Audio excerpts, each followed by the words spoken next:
In just 5 years, a plague killed half of Europe and the survivors inherited a world that had no choice but to give them freedom. The Black Death didn't just wipe out bodies. It wiped out an entire system of power. And what grew in its place changed civilization forever. This is the story of how the most catastrophic disaster in human history accidentally handed ordinary people the keys to the modern world.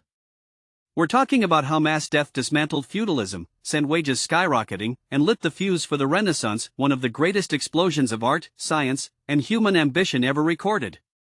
Stay with me.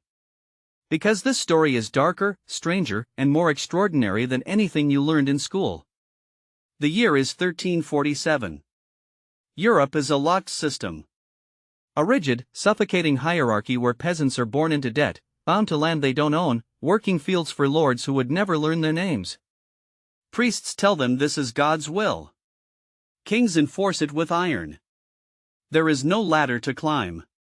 There is only the field, and the grave at the end of it. Then, in October of 1347, 12 Genoese trading ships dock in the port of Messina, Sicily. The sailors aboard are already dying, covered in black, oozing boils, coughing blood. Port officials order the ships out of harbor immediately. But it's too late. Something has already come ashore. Within weeks, the disease is spreading through towns and villages faster than anyone can comprehend. People go to bed healthy and are dead by morning. Entire families vanish in days. Priests who come to give last rites die before they can return home. There is no explanation, no treatment, no escape. By the time the plague has run its course through Europe, roughly 1347 to 1353, somewhere between 30 and 60% of the entire population is dead.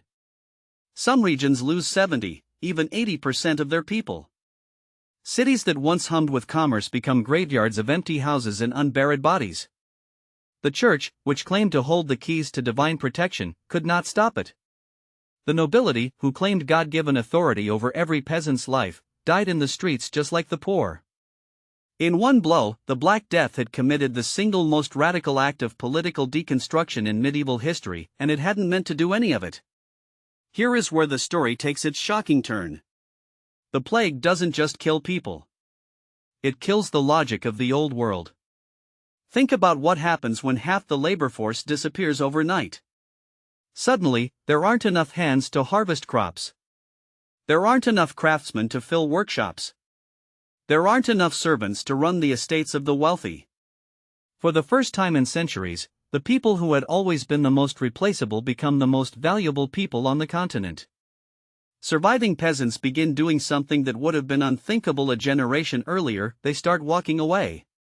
They leave the land they were born on, move to towns, and demand wages. And because lords are desperate, because crops are rotting in fields, because there simply aren't enough people, those demands get met. Wages in England double, then triple within a decade of the plague's peak. The average agricultural worker in post-plague Europe is earning more than any peasant in living memory. The old aristocracy fights back, of course. In England, the Statute of Labourers in 1351 tries to legally freeze wages at pre-plague levels. In France, the Jacquerie uprising explodes as nobles attempt to reassert control. Across Europe, the ruling class watches in horror as their natural order, begins crumbling beneath their feet. But it's too late. Something had already shifted in the minds of the survivors. People who had watched everyone they knew die, priest and king, lord and beggar, alike, were no longer willing to simply accept that poverty and servitude were divine destiny. The plague had exposed the oldest lie in the feudal world, that hierarchy was sacred. Death, it turned out, had no respect for bloodlines. And here is where the Renaissance is born. Wealth that had been locked inside noble estates and church coffers begins moving. It flows into the hands of merchants, skilled craftsmen, newly empowered laborers. Cities like Florence, already a hub of trade, see an explosion of middle-class prosperity. Families with new money want to show it. They commission art. They fund scholars. They build. A new intellectual hunger emerges among people who had looked into the abyss and survived. The medieval church's promise of a better afterlife had rung hollow when God seemed to offer no protection in this one. Survivors began looking inward, at human potential, human dignity, human ingenuity. They began looking backward, too, rediscovering ancient Greek and Roman philosophy that placed mankind, not just God, at the center of inquiry. This is humanism. And it doesn't arrive from nowhere.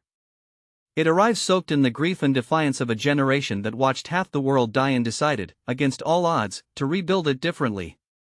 The artists and thinkers who defined the Renaissance, Petrarch, Boccaccio, eventually Leonardo, Botticelli, Michelangelo, they are all, in a very real sense, children of the plague. They are the inheritors of a world that catastrophe forced open. A world where the old gatekeepers had lost their grip. A world where human beings were finally allowed to ask dangerous questions. One catastrophe. One cascade of consequences. And at the end of it, the modern world, blinking into existence through the smoke of a medieval apocalypse. So here's the question I want to leave you with: if history's greatest cultural flowering required history's greatest disaster to ignite it, what does that tell us about how civilizations actually change? If this video made you see the past differently, subscribe. Because that's exactly what we do here every single time.